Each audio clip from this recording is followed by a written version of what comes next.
Hello बच्चों, let's read the question.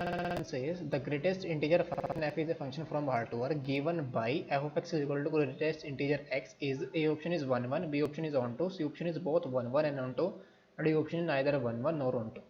तो यहाँ पर जो क्वेश्चन कहते हैं जो ग्रेटेस्ट इंटीजर फंक्शन गिवन है इसको बताना है क्या ये 1 1 ऑन टू है कोई भी नहीं है। तो इस क्वेश्चन को सोल्व करने के लिए जो की कॉन्सेप्ट हम यूज़ करेंगे, की concept is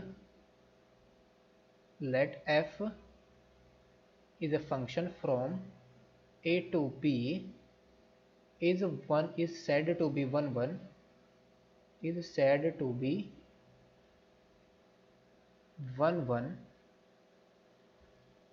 if and only if for all x1 comma x2 belongs to a, if f of x1 is equal to f of x2, f of x1 is equal to f of x2, this implies x1 is equal to x2। यानी कि अगर कोई भी function है उस function को 1 1 कब बोलेंगे, जब अगर किसी भी दो एलिमेंट्स की ए के मैं कोई भी दो एलिमेंट चूज़ करूँ उसके एलिमेंट्स की उनकी जो इमेज हो अगर वो इक्वल हो तो एलिमेंट्स भी हमारे क्या होने चाहिए, इक्वल होने चाहिए। यानी अगर हमें ऐसा फाइंड आउट कर ले किसी भी फंक्शन में कि दो सेम एलिमेंट्स की दो डिफरेंट एलिमेंट्स की इमेज क्या आ रही है, सेम आ रही है, तो फंक्शन हमारा 1 1 नहीं होगा। And f of x is said to be on to if जो रेंज है, range of f of x is r, यानी कि फंक्शन की रेंज हमारी क्या आ जाए, पूरा का पूरा पूरा का पूरा कोडोमेन आ जाए। यहाँ पर जो कोडोमेन है वो क्या है, b है, range of f is b। So now question के अंदर जो गिवन है वो क्या है, गिवन दैट द फंक्शन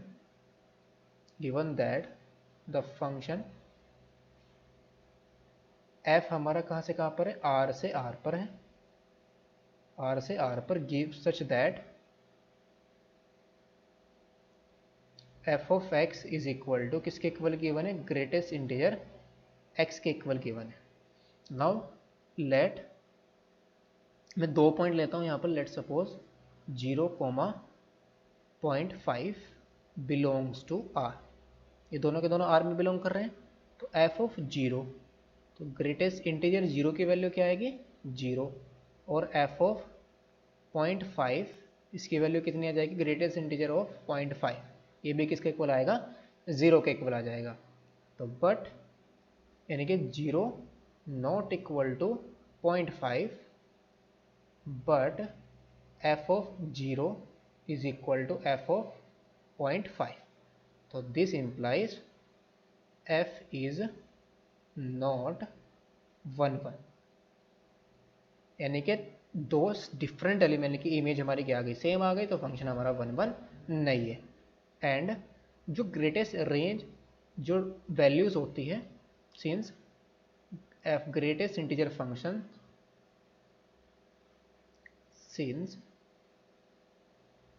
जो ग्रेटेस्ट इंटीजर x की जो वैल्यू होती है, greatest integer x is equal to n for all x is less than और equal to, for all x is greater than or equal to n और less than or equal to n plus 1। Since greater than x की value क्या आएगी, n आएगी, for all x is greater than equal to n और restricted less than n plus 1, और n हमारा क्या है, n बिलोंग्स टू इंटीजर, यानी अगर n हमारा इंटीजर में बिलोंग कर रहा है तो x is greater than equal to n, less than और equal to n plus 1, greatest integer की वैल्यू हमारी क्या मिलेगी, हमें इंटीजर वैल्यू मिलेगी। तो दिस इम्प्लाइज जो रेंज ऑफ f आएगा, range of f of x, ये हमारा क्या आ जाएगा, पूरा का पूरा इंटीजर आ जाएगा। बट रेंज हमारा कोडोमेन, हमें कोडोमेन क्या किसके इक्वल गिवन है, r के इक्वल गिवन है। तो this implies f is not onto, f is not onto, because यहाँ पर जो फंक्शन हमारा डिफाइन है वो r से r पर डिफाइन है, रेंज इसका r होना चाहिए फॉर ऑन टू के लिए, लेकिन रेंज सेट इसका क्या है, इंटीजर है, z है, तो f is not onto. तो ऑप्शन हमारा कौन सा करेक्ट हो जाएगा, f is neither 1 1 nor onto, that is option number D is the correct option. Hope you understood it well. Best of luck. Thank you.